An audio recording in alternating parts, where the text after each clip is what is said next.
So January of this year, I started watching Sk8 the Infinity, and I loved it.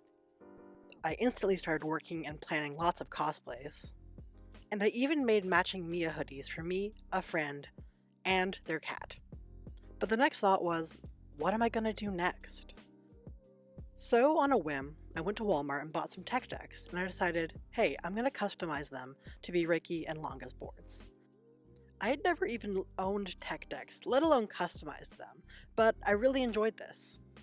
And after I posted Langa's board TikTok, something really unexpected happened. People loved it. I had never gotten feedback like this before on a single video. So I set off to make everyone else's boards, moving on next to Miya's, which definitely was a really big challenge in painting. With every board, I kept learning more and more. And as I finished them, making TikToks for each one, before I knew it, I had a board for everyone in the main cast of Sk8 the Infinity characters. Except for Adam, because I hate him. Now during the process, a lot of people had asked me to make tutorials for these boards as I was posting the TikToks, but I didn't really feel ready to do that as I was so new to this hobby. But by the end, I had learned so much that I realized that I think I am ready and I want to share what I've learned how to make these with everyone else. So that's why I decided to make two tutorials, one for the more basic boards and one for the more advanced and difficult ones. Today I'm going to be showing you how to make Reki's board, Langa's board, and Miya's board. Now during this process, I worked on all these boards at the same time, but I've grouped each clip together in different sections so it makes sense chronologically for how you would work on these projects on your own. As well, every board takes several hours to make, so I've really had to trim down this footage to keep the video as short as possible. It's also my first time filming with this handy dandy ring light phone stand I got, so you'll have to pardon me struggling a little bit with framing and accidentally hitting the stand with my paintbrush every 2 seconds. Lastly, these videos are going to show a wide range of techniques, some of them very simple, some of them a little bit more advanced, and some of them can be applied to lots of different projects. I encourage you to experiment and use whatever techniques you like in creating your boards. Anyway, enough disclaimers, let's get to the actual video now.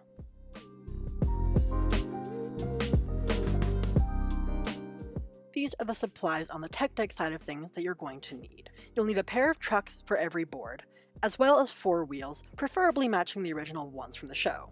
You'll also need a deck for every board that you'll be making, of course. Most tech decks come with skate tools, and you'll need these to remove the wheels and trucks. Not pictured, but you'll also need your basic array of art supplies like paints, paintbrushes, etc.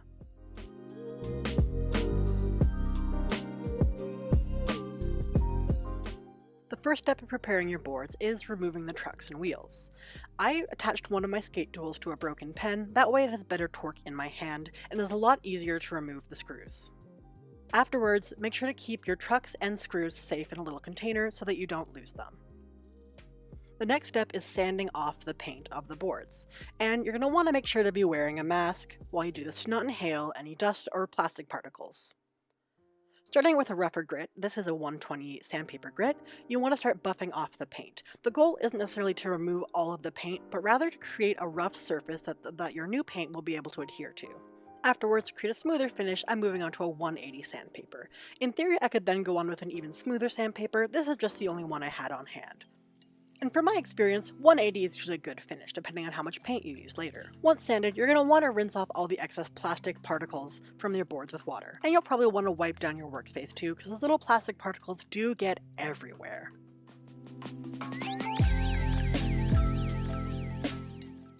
Now this step is optional, but a lot of the boards in Sk8 the Infinity have very distinct shapes, so you can reshape them using various tools. As an example, Miya's has this flat end that we're going to be recreating. And we're also going to get the distinctive curved-in shape that Langa's board has. It's a bit hard to see on camera, but using my pencil I'm lightly sketching some guidelines so that later when I'm shaping the boards I can know what shape to give them. And afterwards, with an X-Acto blade, I carefully shave off the grip tape that we're not going to need and peel it off. This is a very careful step, and frankly, I'm still trying to learn how to perfect it. As with Langa's board, I accidentally removed too much grip tape, and it later caused me problems down the line. Time for reshaping the boards, and I'll be using my Dremel rotary tool with a flexible hose attachment. Reshaping the boards with just sandpaper is possible, but quite difficult. It's important to be very careful during the dremeling process, both for your own safety and just to be careful with the board. Once you sand down the board, you can't unsand it afterwards. Dremels can be hard to control and they don't always leave perfectly smooth edges, so you can then refine these out with sandpaper afterwards. This technique is also how you could get the flatten on Miya's board by hand without a Dremel. During the process, I compare my in-progress board to my finished one as well as to the reference, and then further refine the shape from there. Langa's board is a similar process, but you also have to be very careful to make sure you're following symmetry and you're not removing too much of the board. Go slow and do small amounts at a time. Now at this point, I wasn't super happy with the shape of Miya's board, and I also realized his board was wider than the others, and I learned that tech decks apparently have different widths. Luckily, this board would actually work perfectly as Joe's board, but essentially I had to start over from scratch on Miya's deck. Now happy with Miya's board, it's time to make the distinctive X on the top of his grip tape. Now this is a really optional step because I decided I liked the look better if I removed the grip tape and then painted that purple. It'd be much easier just to paint the purple X on top of the grip tape as it is.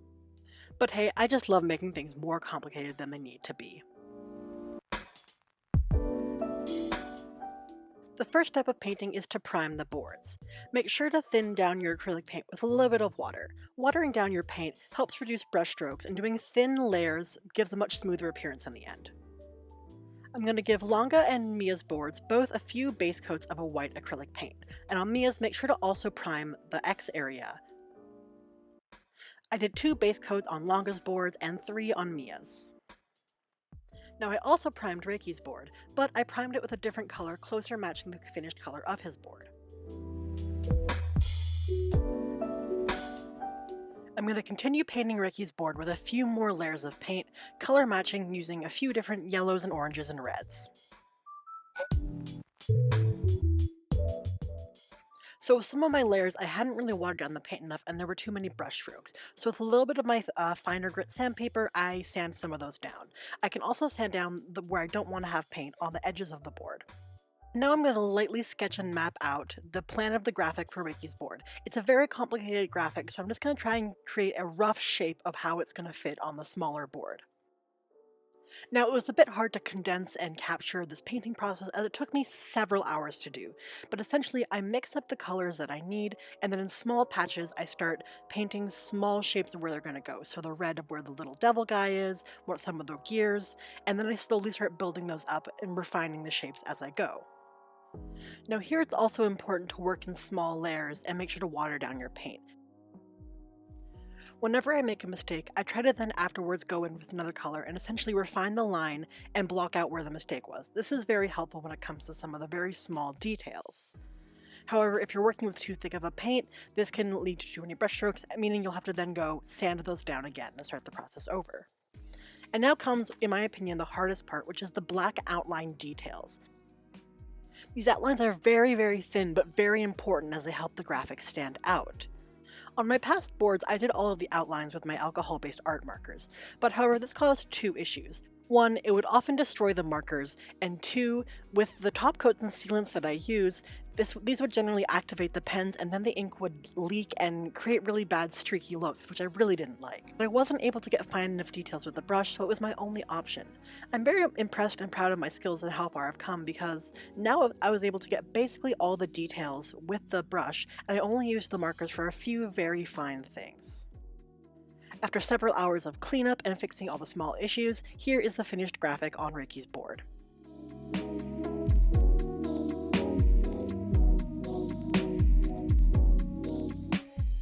No need to color match or mix paint for Langa because I have a good paint right out of the bottle that matches his board.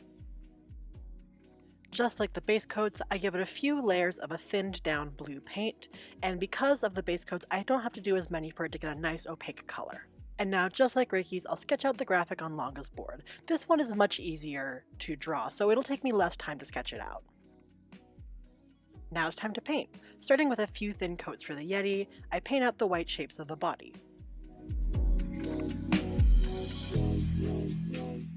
I use smaller brushes as needed just to get better control over the smaller areas of the graphic. Before going in with the black paint, I sketch out the details for the face, such as the eyes, horns, and mouth, and as well as the paws and claws.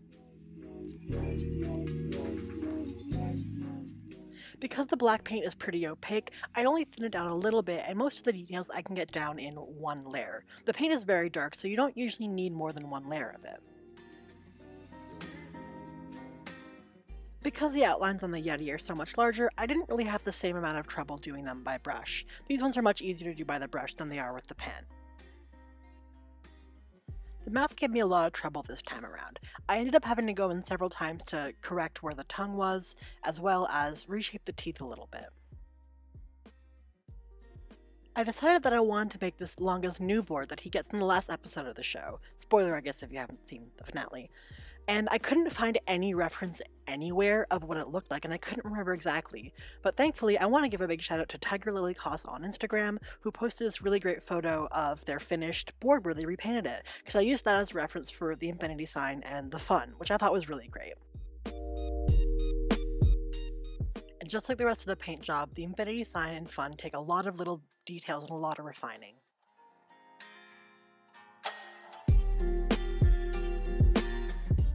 The last step with Langa's board is to take a little bit of the blue paint and go carefully around the edges so that the entire board is blue except for the top on the grip tape. And there's the finished graphic.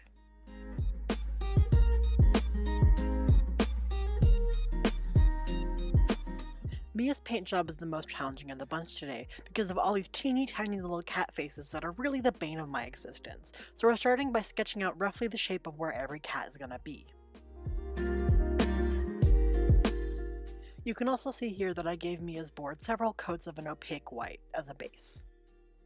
Now I water down the colors of paint that I need, and I start roughly painting shapes where I know they're going to be. So there's the cat in the middle, and then using the reference as well as the cats that I've sketched on the board already, I roughly place blobs of colored paint where they're going to be. So if there's a red cat in one corner, I put a rough blob of red paint there. Then I continue the process with blue, and then lastly I add yellow. Then go in with more layers to make the paint a little bit more opaque, one layer at a time. Once the paint is more opaque, start adding more details, like the face on the cat in the middle.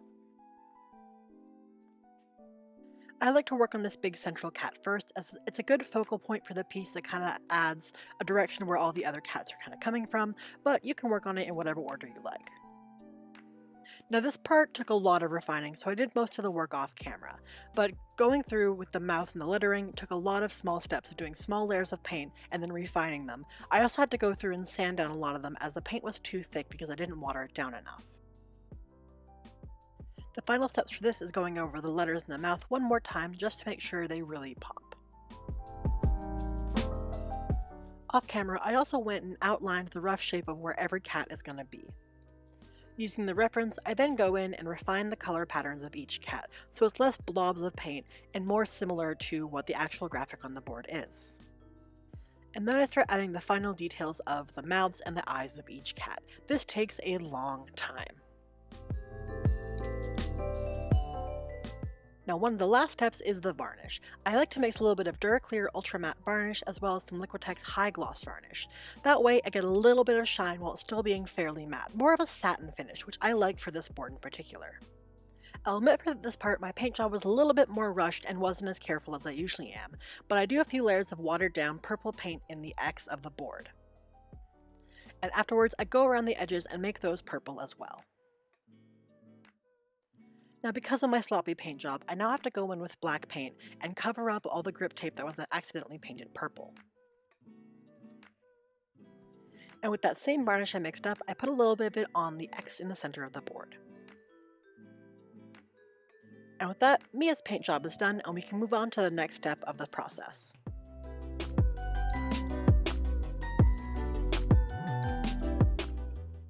Let's start by making the stickers for Reki's skateboard. I'm using this label printer paper that is sticky on one side. From there, I trace out the shape of the skateboard so that I have a template of roughly the size I need each sticker to be. For each sticker, I draw them with a pencil and then ink and color them. I originally chose to make the stickers this way because I have better control with markers and pens than I do with paintbrushes, and also I thought it'd be cool to have stickers you could physically put on the board. Once I'm happy with the shape of each sticker, I cut them out and then I do a test fitting holding them to the skateboard to see roughly if they're the right shape. This isn't an easy process, and it took a lot of trial and error, mostly error. For some reason, this one little sticker took me so many tries. I don't know why. If you can't buy this exact same kind of label paper, no big deal. You could use a lot of different things, from a label you'd have as a name tag, for example. You can find stuff like that. Staples stores like that have office goods, or even the dollar store like that. Also, if you can't find any kind of sticky paper, you could also just try drawing on a different paper and then gluing it down. You could also just try painting the stickers directly on the deck. All of these are methods that would work perfectly fine. So for a bit of context, excuse the lack of continuity for a moment, I had to leave my house for about a week putting aside this project to quarantine somewhere else for a little bit away from my housemates. So basically, I set this project aside for about a week, and when I came back, I realized something that I didn't like very much. In my rush to clean up, I accidentally put all of the stickers in the wrong container that was full of paint and not an empty container, meaning I had ruined every single sticker. So after about a week away from this project, I had to completely remake every sticker, and I lost track of how many takes it took for me to make every single one, and I'm just very glad to be done with them. So to relieve some stress, we're going to move on to my favorite part of Reki's board, which is the distressing. When I attempted this on my first board, I took a really weird method where I painted it too many times, did too many layers, and tried to scratch it from the beginning, and it worked, but also it didn't work perfectly. This time around, before I've sealed the paint, I take a flathead screwdriver and just make grooves and scratches through the paint. Once the paint was scratched away, it showed the plastic color of the board underneath, which really sold the illusion that this is a wooden board with its paint being scratched away through wear and tear. I used reference from the promotional art of the show as to where the scratches on his board were. Now moving on to the wear and tear on the grip tape of his board. Using the same sharp X-Acto blade, I take little cuts of the grip tape out at a time. You don't want to take too much off at a time, just so go slow and take little bits at a time. Satisfied with the paint job and the scratches, it's time to seal it all in with varnish. This time I'm taking just Duraclear matte varnish and giving 1 or 2 layers, not too thick, to the board. And I'm applying the same varnish to Langa's board. Now taking pieces I salvaged from Joe's board, I'm going to place them around to see how they fit for the random patches of grip tape on Reki's board. Happy with the placement now, I'm taking some watered down black acrylics and giving all the grip tape a little wash to hide any imperfections as well as the Tech Deck logo. And now with some alcohol-based markers, I'm coloring the grip tape with a bit of a different color so it stands out a little bit. Now, as it is, the grip tape has a bit of stickiness to it, but not enough after I salvaged it from a different board, so I'm adding a little bit of weld bond glue to the back of them so it sticks extra strong. And now it's time to apply the stickers to Reki's board. On some of them, I left a little bit of overlap so I could trim it off later to make sure the fit was perfect. These two in particular are the ones that took the most work for the placement.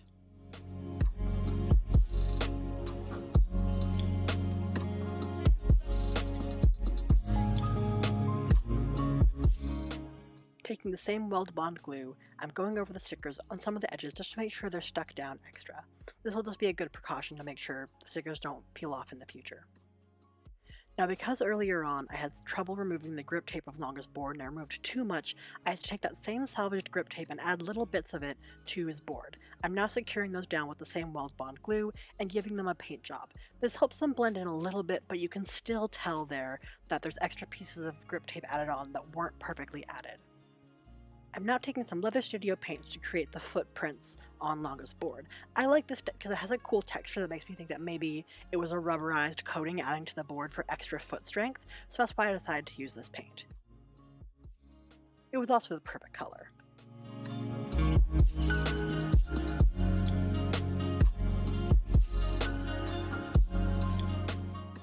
Afterwards, I take my art markers and I roughly sketch out some of the geometric lines on the footprints on Langa's board.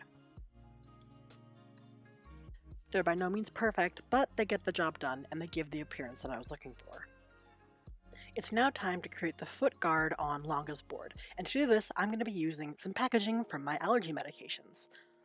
I cut out a rough shape and then bend it to have a slight curve, and then I sketch out further details. I enjoy using recycled and creative materials with projects like this, and I encourage you to experiment and find whatever material that you have that would work best for something like this.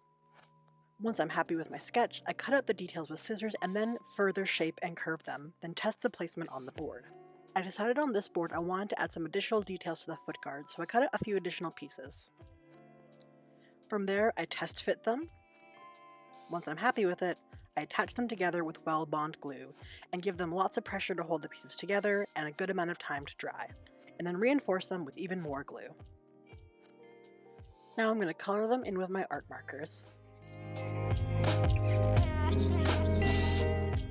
and attach them securely with even more weld-bond glue. I place the guard securely down on the foot, and then I place a pencil underneath it to hold it up while it dries. Now back to Miya's board, we're adding more details with this cardboard right here. Cut out a piece larger than what you'll need, and then using the same technique of watered down acrylics, give the piece of cardboard several coats of paint. Let it dry between every coat, and slowly you'll gain more and more opacity. And now, using the same varnish as earlier, give the cardboard a few coats so it matches the rest of the board.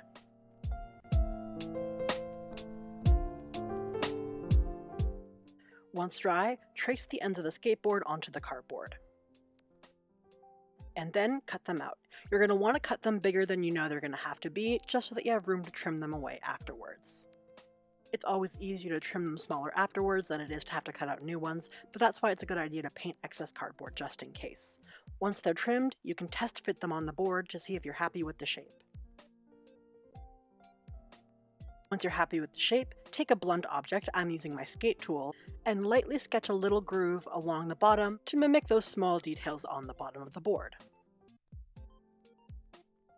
Then you can take some black acrylic and add the little dots as the screws to add those final finishing touches. Make sure to paint the edges of the cardboard purple so they blend in with the rest of the piece. And then secure them in place with weld-bond glue. And with these details done, it's time to assemble the boards. The trucks on Miya's board are an orange and gold and have some of their finish scratched away. My guess would be this is from a mixture of S and the way he skates when he does freestyle. Luckily, I had the perfect pair of gold trucks, and I wanted to experiment to see if I could scratch the paint away, so I took a bit of sandpaper and tested this out on the bottom of the truck. Satisfied with the result, I decided to take that same sandpaper and give it a try on the top of them, buffed away the metallic finish, trying to get the similar effect as what he has in the concept art. It doesn't show too well on camera, but I was very happy with the results. Now, Reki's board also has scratches on the trucks, but these are more like deep grooves and older scratches. So taking my old embroidery scissors that I don't care about anymore, I lightly go over and scratch the surface of the metal as much as I can, being careful of my hands of course. The effect is subtle, but to me it adds a lot of realism to this piece. To paint the tiniest of all the details, the little symbol on the bottom of Reki's trucks. Taking a blue paint, I first draw a little circle and then add the little lines around it. Once that's dry, I add a little red circle in the middle, doing as many layers as it takes to get it opaque. Then as carefully as I can, I dot on a tiny amount of white paint to be the mouth and eye, and with my smallest pen, I carefully draw a little pupil and a rough squiggly meant to be the teeth. I was pretty lucky to find some nice white wheels with red rims, so this time I didn't have to paint on the extra details. Using the Sk8 tool, I attach each wheel and then attach each truck to the board.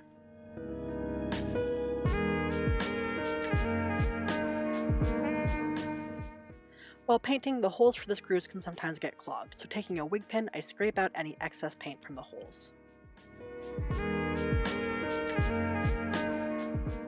With Langa's board, put the trucks on before you put the foot guard on. But please forgive me for my lack of continuity. I accidentally lost the footage for this section, but the last step for Miya's board was to take a little bit of each primary color and add a drop of paint to each of the screws on his board. And with that, all of the tech decks are done.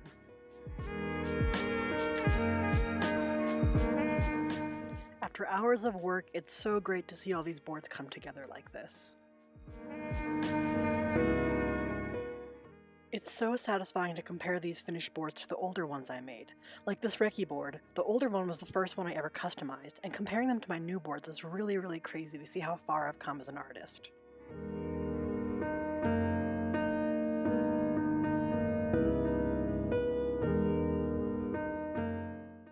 I think I had like 5 hours of footage to sift through and to turn into one video I was determined to make under 30 minutes.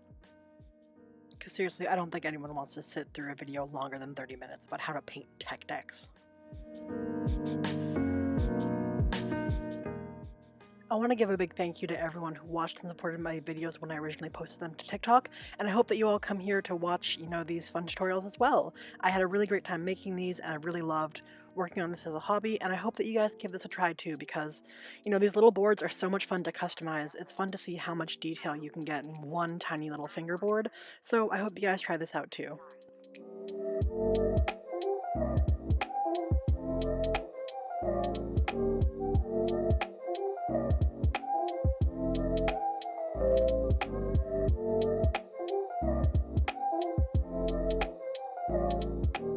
Thank you so much for watching. I really hope everyone enjoyed this because this is something like I've never made before, so I've really been enjoying experimenting with stuff like this. If you enjoyed this and want to learn more, keep tuned for my next video I'll be making where I show more tech deck techniques to make boards like Joes and Cherries and Shadows, which are really, really challenging, so I'm excited to challenge myself again to make more of these boards. Thanks for watching, and I'll see you next time. Or I guess you'll see me, or like my hands at least. Anyways, bye! If I've damaged my standing with the best gem here, then I've made a serious mistake.